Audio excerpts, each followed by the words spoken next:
తెలంగాణలో అతి త్వరలో మరో రాజకీయ పార్టీ ఆవిర్భావం కానుంది. ఈ నెల 25న తెలంగాణ జాగృతి ఆధ్వర్యంలో ఈ పార్టీ ఆవిర్భావం జరగనుంది.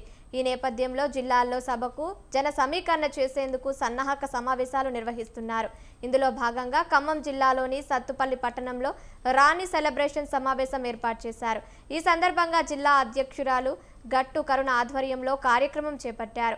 ఆవిర్భావ సభకు పెద్ద ఎత్తున జనం హాజరు కావాలని పిలుపునిచ్చారు. 2006 నుంచి 2026 వరకు తెలంగాణ అస్తిత్వ పోరాటంలో జాగృతి కీలక పాత్ర పోషించిందన్నారు. తెలంగాణ ఆడపడుచు కల్వకుంట్ల కవిత బతుకమ్మ పండుగను 46 దేశాలలో నిర్వహించి ప్రపంచవ్యాప్తంగా గుర్తింపు తీసుకువచ్చారని గుర్తు చేశారు.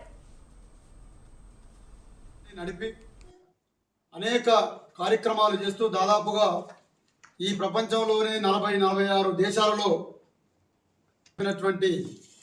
శ్రీమతి కల్వకుంట్ల కవిత గారి నాయకత్వంలో ఈనాడు ఈ తెలంగాణ రాష్ట్రంలో మరో రాజకీయ పార్టీ, మరో ప్రాంతీయ పార్టీ పురుడు పోసుకోనున్నది.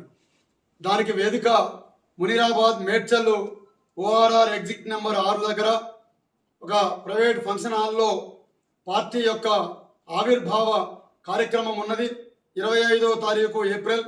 అందులో భాగంగా ఖమ్మం జిల్లా వ్యాప్తంగా అన్ని నియోజకవర్గాల్లో ఖమ్మం జిల్లా కమిటీ అధ్యక్షురాలు కరుణ గారి నాయకత్వంలో నియోజకవర్గాలు తిరిగి కార్యకర్తలను కలుస్తూ పలకరిస్తూ కవితక్క గురించి మనం కొత్తగా చెప్పేది ఏమీ లేదు. తెలంగాణ ఉద్యమంలో పాల్గొన్నటువంటి కవితక్క ఎమ్మెల్సీగా పనిచేస్తూ ఎంపీగా పనిచేస్తూ తెలంగాణ అస్తిత్వాన్ని కోల్పోతా ఉన్నాం.